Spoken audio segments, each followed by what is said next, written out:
Hey everybody, it's a beautiful day today, and so I grabbed the dogs and we come down here to Lake Barkley and just kind of hanging out. Got a little fire. I don't know if we'll stay the night or not. I brought everything to do it if we decide to. But last time we was on, went camping, backpacking, and I read out of my journal and we talked about fear, and that was fun. That was really it's kind of eye-opening for me also. I'll probably do a follow-up video on that where I might go out and face some of them fears and take you guys with me. But it's been on my mind this week to do this video, and it's going to be a bit more serious. I'm going to talk about step one, and that's we admitted we were powerless over alcohol, that our lives have become unmanageable. And I'm just going to go ahead and say up front that I'm not saying go out and go to an AA meeting, join an AA group. I'm not pushing that at all. I just use that step in my life, and so that's all I can do is share my experience with it. And I may read out of the big book a little bit because the way they worded in there makes sense to me. But this is not going to be sweet tasting, watered down with an umbrella in it kind of video. It's going to be straight out of the bottle. I mean, it's going to be serious, and this is for somebody, the people out there that drink like I do, that are in constant conflict with others when I drink, at times have no control or no choice in whether I drink or not. This is for you guys, and only you. You know, a lot of people, they are able to just shut it down, and maybe they have enough willpower to do so, or they just give it to God completely and are able to do that. I just never was. I was, I had to put so much work into it to stay sober, and I've tried for 25 years to get sober, and here in the last few years, I'm having a little bit of success with that. So, and I'm learning how to hand it over to God. And so this is for you guys, and I'm gonna say it. If you're still enjoying your drinking, and you don't want to change that about yourself, don't watch this video. Turn it off right now, because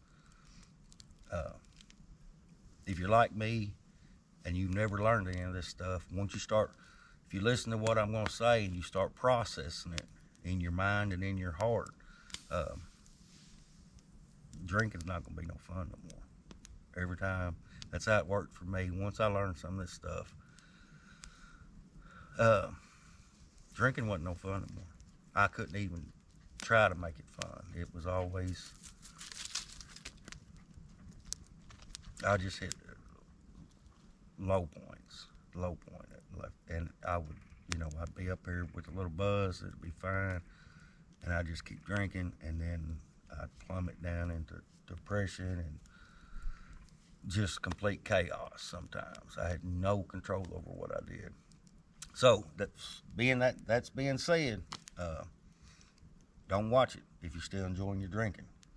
And hell, I may sling around a few cuss words. Maybe. I'm just go ahead and forewarn you about that, because I get excited sometimes, and that happens. But sometimes that's the only way we know how to understand things, is when it put to us like that. So, today we're going to talk about whether it's genetic or a learned behavior, We're going to talk about the obsession and physical cravings and, broken promises and the vicious cycle. So, I'll give y'all a few minutes to decide if y'all want to watch it, and everybody's welcome. Maybe you have somebody in your life that, struggling with this, and maybe this will help you to understand what they're going through. All right.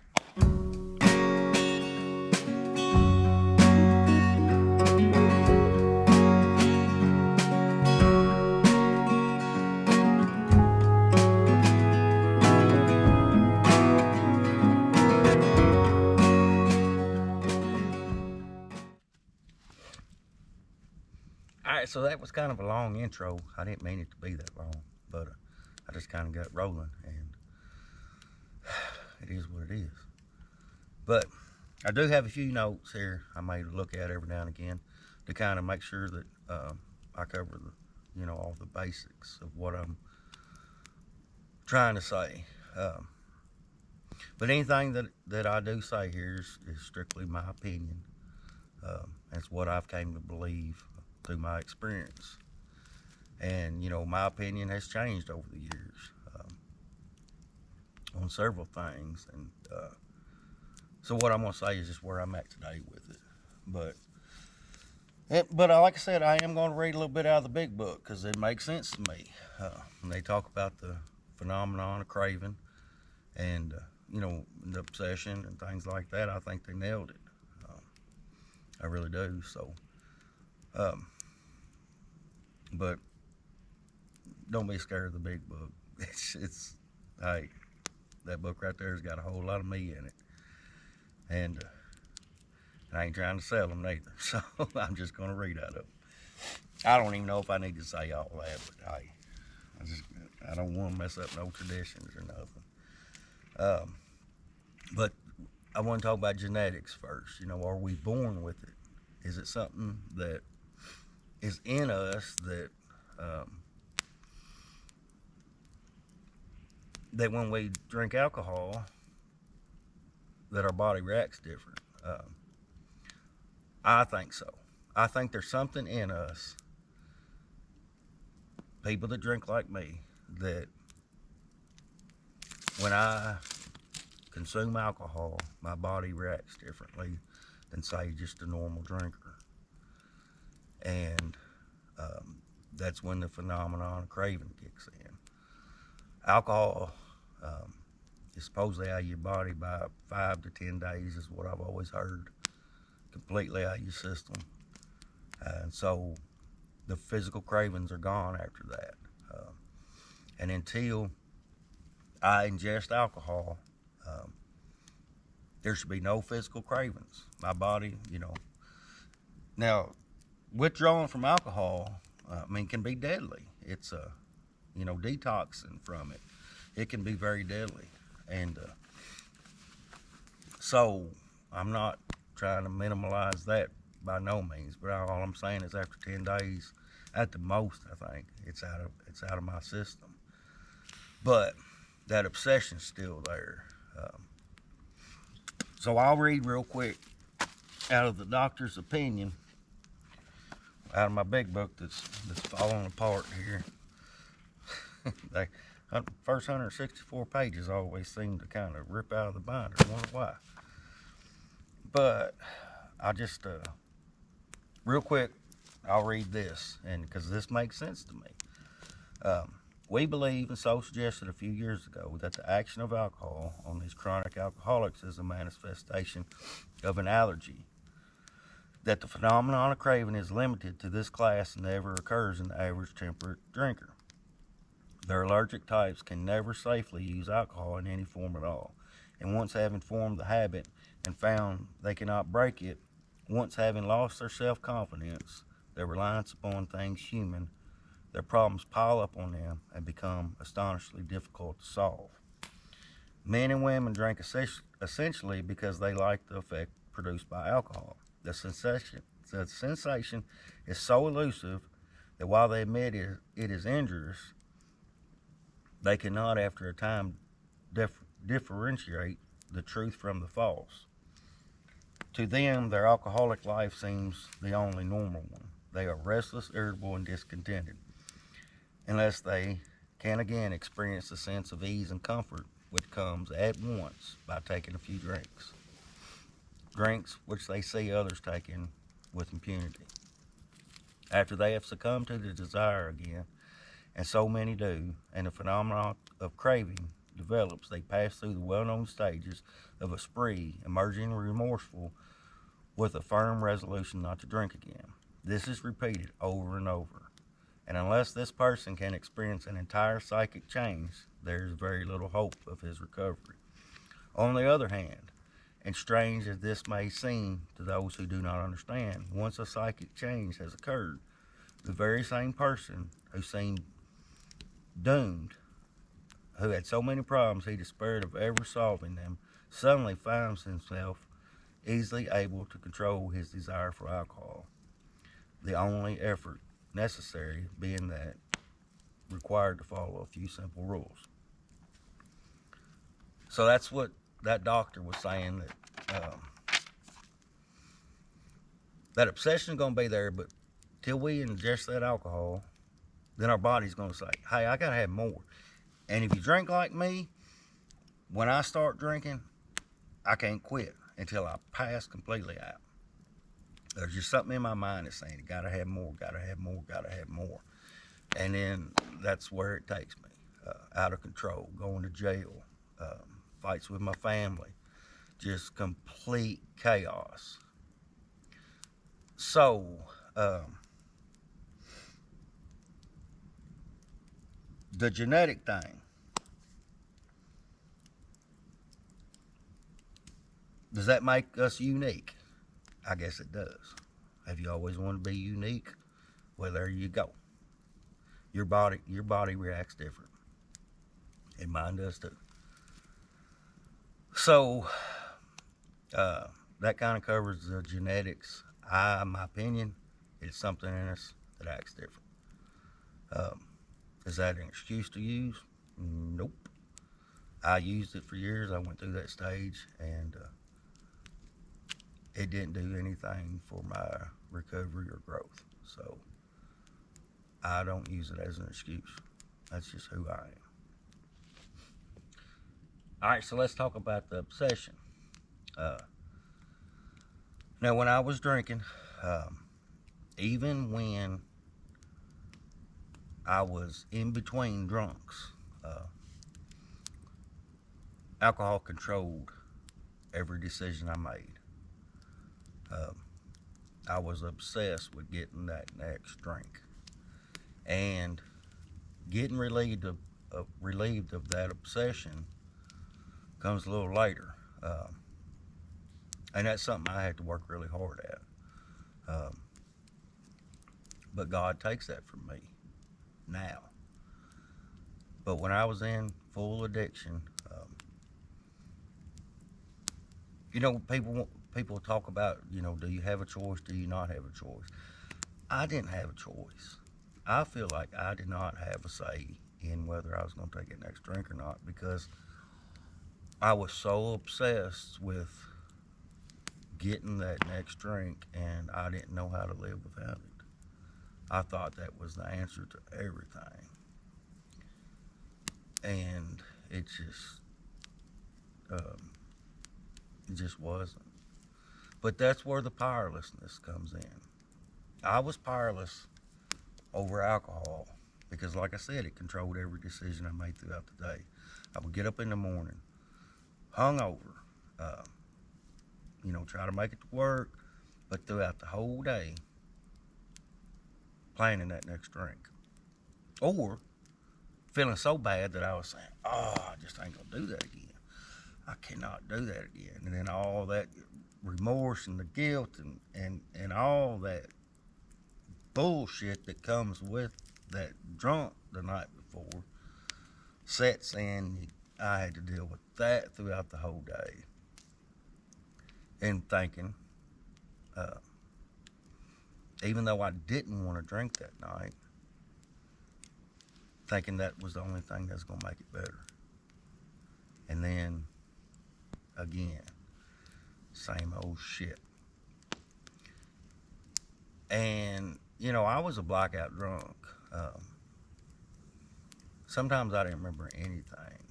And, you know, lucky me, I didn't get to remember all that crap I put everybody through. But you know what? They still remember it. And but having no control over, you know, just like the reading said a while ago, knowing it's gonna be injurious. I still had to drink. I had to get that next drink. But you know, even stuff like watch a TV show, you know, at night, and I wouldn't be just pure lit up. I'd be kind of calm sometimes, you know. I'd watch a show, then the next afternoon, I'd be watching it again. My wife say, "You watch it last night?" I said, "Yeah, but I kind of missed something, you know." And then trying to think, you know, what am I supposed to do this afternoon? Am I supposed to pick up the kids from here? You know, because I couldn't remember. And so trying to finagle the conversation where I wouldn't just say, "Hey, I don't remember." But the selfishness that come with it, I would choose alcohol over everybody and everything. It didn't matter what anybody had going on. I would choose alcohol. And it hurt a lot of people. Because I didn't care about their feelings. I didn't care about, you know, how me drinking made them feel. I remember, but I was gonna say I remember one time when my wife was working one afternoon on Wednesday night, and the kids wanted to go to church. You know, they was little, and I'm like, man, that's gonna get away my drinking. And I took them to church, and without drinking, I didn't drink. And I went and picked them up. They was playing basketball. I'm like, this is like 7:30 in the evening, you know, and I gotta get up at, you know, 4:30 next morning and go work. I'm like, hey, come on, we gotta go home. And shut them down. Like, you know, I took care of my responsibility. Come on, get in the car. Took them home, had to get drunk. And it was just like that all the time with anything. I mean, I was able to not drink for them few hours, you know, put it off, put a delay, but I wasn't happy. When I would quit sometimes, it was just, I was so spiteful. You know, it's like, you're making me quit.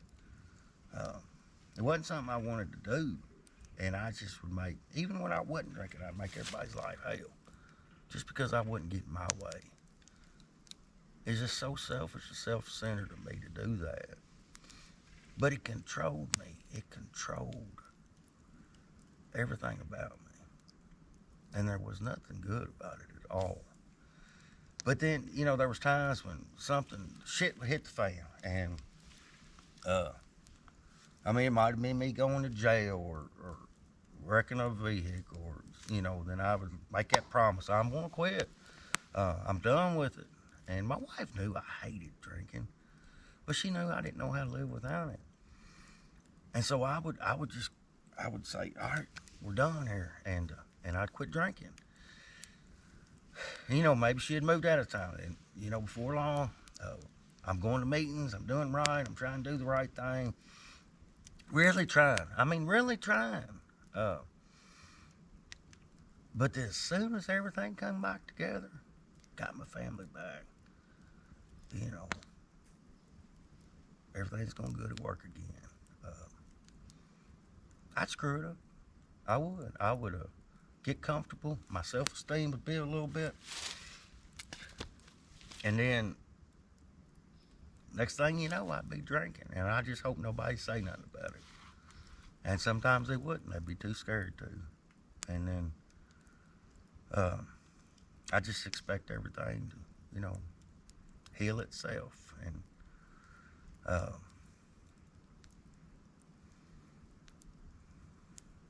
so that's the vicious cycle that we go through. And then, you know, it wouldn't take long. Months, weeks, days, sometimes years. Something bad would happen again. Shit would hit the fan again. And then here we go again. Going back to meetings, trying this, trying that. Uh, so that's the powerlessness. I was so powerless over alcohol. And you know, most certainly my life was unmanageable. My life's unmanageable today. But I do certain things that take myself out of management, I guess we'd say. You know, that comes a little later too. But you know, quitting for others. Some people are able to quit for their kids, or you know, quit for their wife, husband, parents. Something bad happens. You know, some people wreck a damn car and like, whoo, I'm done with that shit. And they are. I just never could. I'd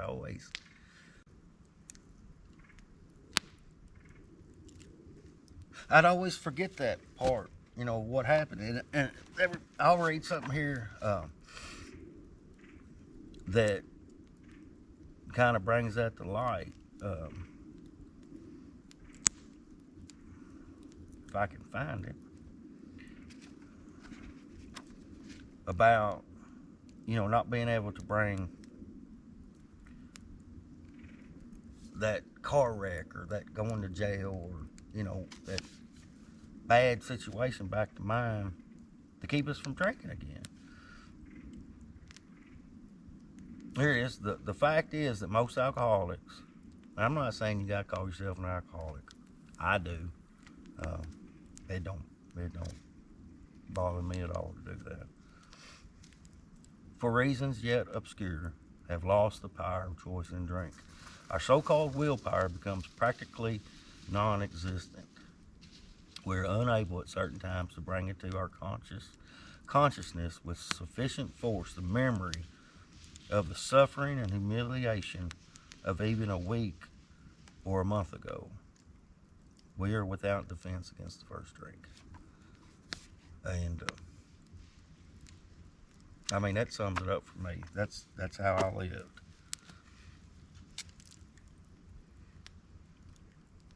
Even though I rode that vehicle, had the cops looking for me. You know, had to go to court. All that crap. I don't even think when that happened, I don't even think I stayed sober just a few days. Because I was unable to think of how horrible that was for everybody to go through. Because it was all about me. It was all about my self-centeredness, what Josh wanted. You know, saying, you don't understand. You don't understand. You know, maybe they didn't understand. But that ain't no excuse neither. The people that don't drink, you know, like we do, or drug like we do, they're not going to understand. But do we keep throwing that back at them? I did for years. You don't understand me. You just don't understand what's going on. But that's just self-pity. That don't make it right. But that's what I did. That's what made me unique, you know. That's just excuses. So that's powerlessness. Complete powerlessness.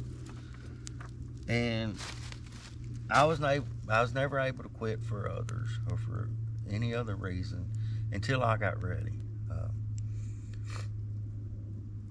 So I hit that, I mean, the worst, darkest place in my life. And even then, I didn't give it up. I still thinking it's going to be different this time. I'm going to drink and I'm going to feel good. Like I did when I was, in my 20s. I felt good when I drank. And I kept chasing that feeling. It's going to be different this time. I'm going to be able to maintain. I'm going to be able to, be the person everybody wants me to be. But shit, without that person, hell no. I turned into a guy that was, a shit bum. Nobody wanted to be around me when I was drinking.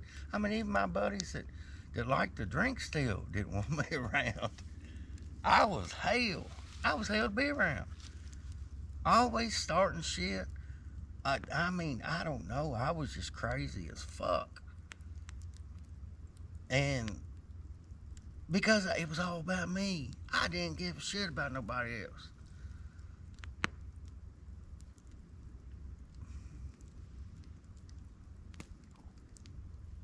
Y'all don't know how much this helps me to talk about this. Just because I gotta, when I say this stuff, I've got to reflect back on the shit that I did to people, and I made a lot of amends, but I've still got some to make. And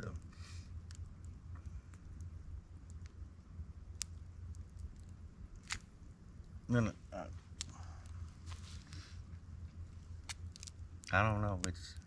This helps me.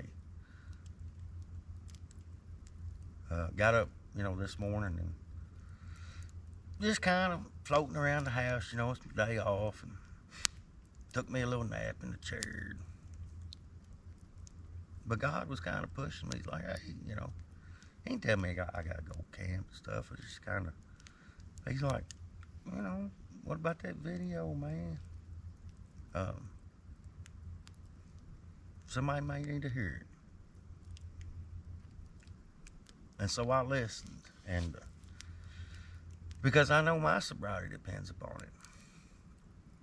And if it helps somebody else, that's great. That's great. But I hope that may help y'all understand the powerlessness over alcohol or drugs, or I'm still a slave to cigarettes. I am. It controls part of my life. I guess I could be, you could say I'm powerless over overeating sweets.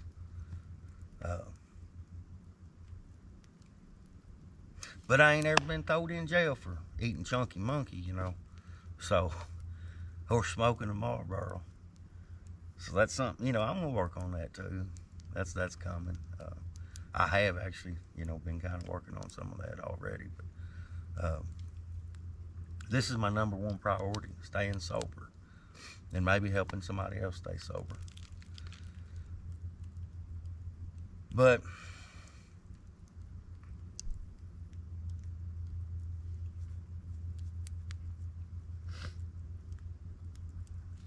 I don't know. So that's step one. I think that's probably the most important step. But like I said, when I started processing this stuff, that because it's pretty much accepting the fact that I can never drink successfully again. Never. Is what it comes down to.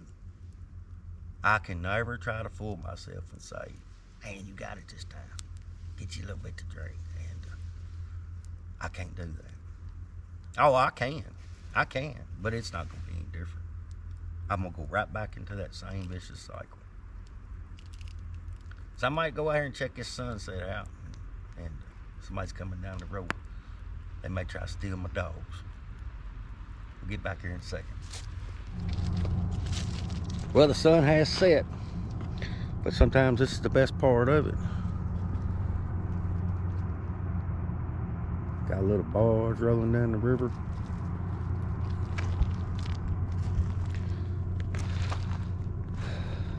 So that's step one. I'm sure I left some things out, but that's, to my best understanding how I understand it. And I still have to go back and review that step sometimes, because I have to know and have to be reminded that I can never successfully drink again. And no matter what kind of alcohol, none of it. I mean, I've tried all the limiting this, half pint, light beer, wine, good whiskey, bad whiskey. I mean, it's all the same to my body, and I can't drink none of it. And so, you can still have some reservations about, whether you're going to continue drinking and still, do that step. It's just processing in your mind and in your heart and coming to realize, hey,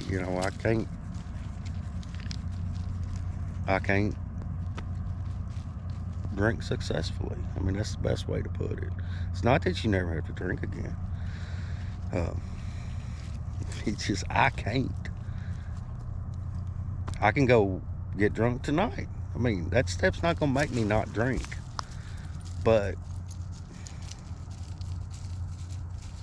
I know what's going to happen next. I'm going to get out of control. Completely out of control, because my body's not going to let me shut down. It's going to say, hey, we need some more, we need some more, we need some more. And then once it's in my body, tomorrow, it's going to need more and more and more and more and more. And it's just continuous, vicious cycle. So, hey, something about that fear. I joined Facebook finally. On there, Sober Trails, Josh Wallace. I'm on Instagram, Sober Trails. If anybody ever wants to reach out to me, do it. Don't be scared of calling another alcoholic. I do it too. I've done it, I've got people that I'll pick up the phone in a second now, but it wasn't always that way. It was scary, calling. I don't want to bother them. There's still people that, I'm like, oh, I don't know. I'd get scared to call them, and, I'm not familiar with them, and just go through all that crap. But the main thing is, I got to remember, hey,